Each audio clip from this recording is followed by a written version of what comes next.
Welcome to Networking RX, a podcast devoted to helping business professionals like you enhance your networking skills in order to become more proficient giving and receiving quality business referrals and improving the overall quality of your life and the lives of those around you.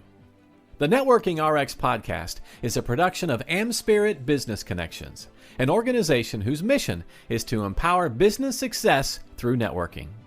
This is Frank Agin, founder and president of AmSpirit Business Connections and your host of the Networking RX podcast. Welcome back for another episode. I certainly want to thank all of you who are tuned in and those of you who are subscribed. And I want to thank our guests. This is not a guest episode, but I'm going to reflect back on a guest episode. Before we get started with that, let me remind you that we are looking to add quality people to our stable of franchisees. This is a unique franchise opportunity that's geared for an aspiring entrepreneur or professional to add on to what they're already doing. Again, as I've mentioned in the past, all of our franchisees do something else. For a couple hours in the morning, a few mornings a week, our franchisees operate the AmSpirit Business Connections program. The rest of the week, they're accountants, attorneys, financial advisors, realtors, coaches, and consultants of various kinds. If you're interested, contact me. There's an email in the show notes, or we provide one at the end of the podcast. As I alluded to in the beginning, I wanted to reflect back on an interview that I did several weeks ago. If you were with us, episode 54, which I believe was released on May 16th, I interviewed a gentleman by the name of Dan Creed, goes by Coach Danny Creed. Coach is internationally recognized as a master business coach. He's also a speaker and author, and we're going to talk about one of his books, and not the book itself, but one particular chapter. He spent over 40 years amounting business success. He's been involved with 14 successful startup businesses, and he's got tons of connections through this coaching, going all the way on up to the Pentagon down to the farms of Kansas.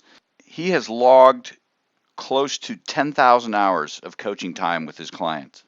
10,000 hours. Now, there's a rule out there, 10,000 hours you become an expert. 10,000 hours is a lot of time. Now, you're not coaching 2,000 hours a year. You're probably, if you're lucky, if you're coaching half that time, because you have to spend time acquiring clients and preparing for clients and so on and so forth.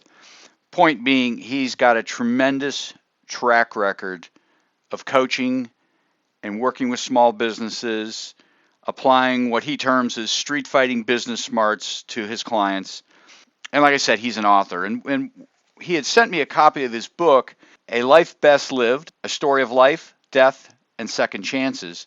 And before I interviewed him, I made a point of reading it. I'm not sure how all podcasters do, but I wanted to take the opportunity to read his book before we spoke.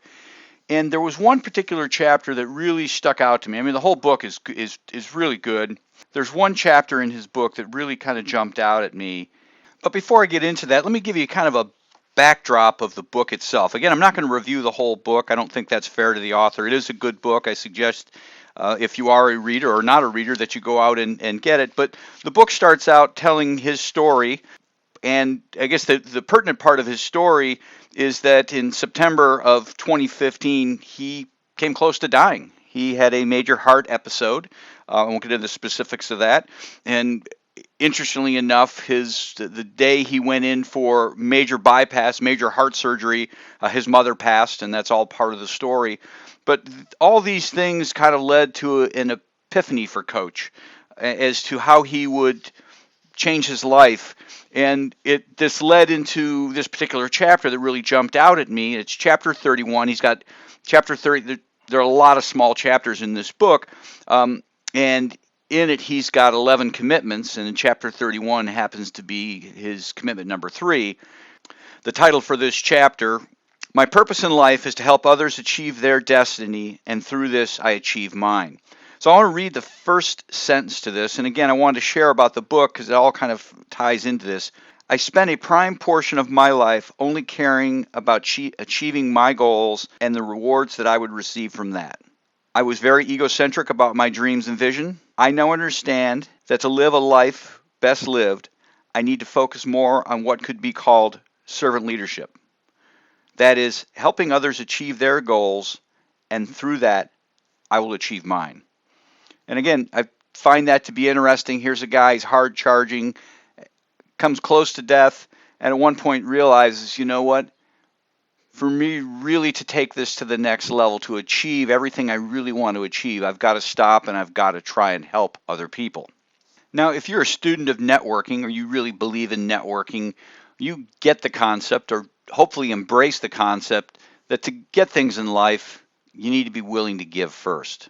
And so the whole notion of what he terms servant leadership and helping others get theirs to get your own certainly should resonate with you. It resonated with me.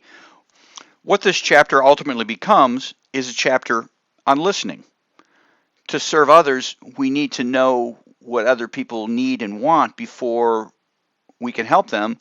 And to understand that, we need to stop and take the time and to listen to what they have to say. I know we've talked about listening in this podcast series, but what Coach does is gives us a fresh appreciation for it, a new angle on why listening is important. I want to read another passage, quoting, "I dislike anyone that says, 'Danny, let me tell you what you need.' How can they ever begin to assume they know what I need if they haven't yet asked me what it is that I need? So in turn, I need to apply a little of my own teaching and experience, fully knowing that nobody cares what I know or how much I know. It doesn't matter what I know or how much of it I know unless it pertains specifically to the other person's needs and wants." End quote. That really jumped out at me. A pet peeve of mine as well is when somebody just comes forward and they really don't know a whole lot about my business or what I'm trying to do or my hopes, my dreams, my aspirations, and they've got the answers for me. It usually happens at reunions or when you get together with family, and everybody means well. But unless they take the time to really understand where I'm coming from and all that I'm dealing with, unless I take the time to understand where people are coming from and all they are dealing with, I really can't help to the extent that I need to help. So I want to quote another passage from the book here. And this is probably the most important part of it. And it goes, quote, "Shut up and listen," end quote. It's that simple. So through all his successes, all his countless hours of coaching others, Coach Danny Creed has become very, very intentional about listening. And if you ever have the opportunity to get him on the phone, you will find that. I've had several conversations with him, and it is truly a conversation where he is totally dialed into what I'm trying to say and understanding what I'm saying. So again, this chapter really jumped out at me. He walks the talk. So what I want to do is I want to go through and I want to talk about his tips for listening. And there are just a few of them, pretty simple. The first tip is completely focus your attention on the person across from you. As he says in this passage, focus, focus, focus. What we need to do is really dial into what the other person is saying. Concentrate for 5 minutes. This is probably the hardest thing because we all have so many things going on in our lives. If you're at a function, there are people around you. Even if you're sitting at your desk talking to somebody on the phone, there are people who might be interrupting or papers sitting on your desk that can distract you. You need to focus on listening and really concentrate on the person. If you're with them, look them in the eye. Try not to let your mind wander to the extent you can. Whatever it is you need to do, and we've done an episode or two on this, but really focus your attention on the person that you're talking to. The second thing is act interested and pay attention. When we're in a conversation, when I'm in a conversation, and someone asks me a question and I'm answering, I can tell whether they're listening or not. I can tell whether they're paying attention. And to me, and Coach talks about this in here, if they're not paying attention, I just assume they really don't care. I find it somewhat disrespectful. And I don't want to say it happens all the time, but it happens more time than it should. Again, going back to the first tip of paying attention and really trying to focus in, very few people make this an art. Very few people really try and listen. And so if you're somebody who really dials in and really tries to listen and really tries to understand, you will be paying a tremendous compliment to the person you're talking to. And it's amazing when you really stop and listen to what they have to say, what they will start to reveal to you. Because when you get the sense that somebody's not listening, you start to pull back. It's almost like, oh, what's the point? I'm not really going to get into a whole lot of detail here. I'm going to answer the question and move on and just kind of see where this thing's going. So act interested in the person, what the person has to say. The third item, ask instead of tell. There was a time in the not too distant past where we were really starved for information and we needed people to tell us things. Now you can get on your smartphone or you can get on a computer and you can find out pretty much anything. So we're kind of beyond the point that we need people to be telling us what to do or telling us this or that. We need people to understand us and really understand what we're about. So what Coach talks about here is asking people questions instead of telling them, really kind of digging into what it is they're looking for, what it is, what their vision is, what are their goals. Be curious, and then shut up and listen and let them talk. The fourth item is don't argue.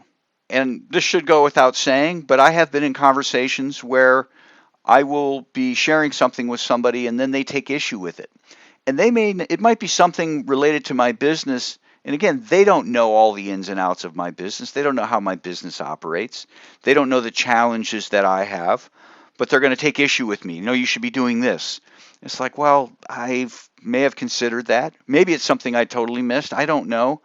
But it just seems to me very far-fetched that somebody who has just met me or knows relatively little about me is going to challenge a position I'm taking or a way that I'm approaching something. So, don't argue. If I'm listening to somebody anymore and they're saying something and I see that they're wrong, I'm not going to challenge them in that moment. That just kind of shuts down communication. They're not going to want to talk anymore. So I just let them talk. And if it's something where maybe they're doing something that's, I don't want to say criminal in nature, but doing something that's kind of crossing the line to legality. A great example, somebody was sharing with me that they're getting ready to franchise and how they were going to do it. And franchising is a very regulated industry, and I knew that they were running afoul of the franchising laws. I didn't challenge them in the moment, but I came back later with some information for them to consider. But I didn't stop the conversation and kind of argue with them. I just let them go on, and I can come back later and work with them. Number 5, don't answer a text or check your email during a conversation. I think that's so true. I see people checking their watch as I'm talking. I've been in rooms where people are packing a briefcase as I'm sitting there talking, and they're saying, "No, continue. I'm listening." You're really not. You can't be listening if you're worried about what you're packing for your next meeting or your next trip. If people are checking texts or looking at their email, they're focused on something else. Now, I will give this caveat. I have been in situations where I have been expecting a text, expecting somebody to contact me, and if I'm talking to somebody, I'll let them know on the front end. Listen, I'm sorry. I'm going to need to check my text when it comes in, or check a text when it comes in. I'm meeting somebody here and I told them to text me when they arrived, or my wife's supposed to contact me, or kids are supposed to contact me. It's something important. Let me just check it real quick and I'll get back to you. I think if you explain it on the front end, you're going to be better off. But if it's just kind of a random every time a text comes in, checking them, or just scrolling through emails, it's a clear signal that you are not listening. And it's a clear sign of disrespect. The sixth and final one, is watch your physicality. Let's face it, whether we're listening or not shows in our body language. And that's true whether you're with somebody or you're talking to them on the phone. But if you're with somebody, show you're listening, look them in the eye, stand straight up to them, don't be shoulder to shoulder looking off into the crowd. Don't allow things to distract you. Try and show your complete interest, nod your head, motion with your hands. If you're talking or if you want them to say more, motion with your hands. Just let them know you're listening. And if it's done over the phone, this is what I have found. When I'm talking to somebody over the phone, somebody's giving me their time, I have a headset, which is something I recommend. But I will get up and I will either sit in a chair that's away from my computer, away from my desk, or I will be in my office pacing and be ingrained in the conversation. Now, I don't know if they absolutely know that that's happening, but I feel that I am more dialed into them, and it's going to come through more in my conversation with them. I may have to stop and say, hold on a second, I got to sit down, and I'll explain, listen, I get away from my computer when I'm talking on the phone. I've got to sit down, and I've got to make some notes based on what you're saying. I need to get that name, or I need to look that up. But I try and engross myself in that conversation. So those are 6 easy tips for better listening from Master Business Coach, Coach Danny Creed. And I can sum it all up in one simple phrase: shut up and listen. Thanks for joining us on the Networking RX podcast. Please put what you've learned into action today and let us know if you have questions, comments, or ideas for future topics. You can email them to us at podcast@amspirit.com. That's AmSpirit.com. Finally, so you never miss an episode, be sure to subscribe to the Networking RX podcast through iTunes, Overcast, or however you receive your podcasts. Now get out and network with someone. The Networking RX podcast is the copyright production of AmSpirit Business Connection. All rights reserved.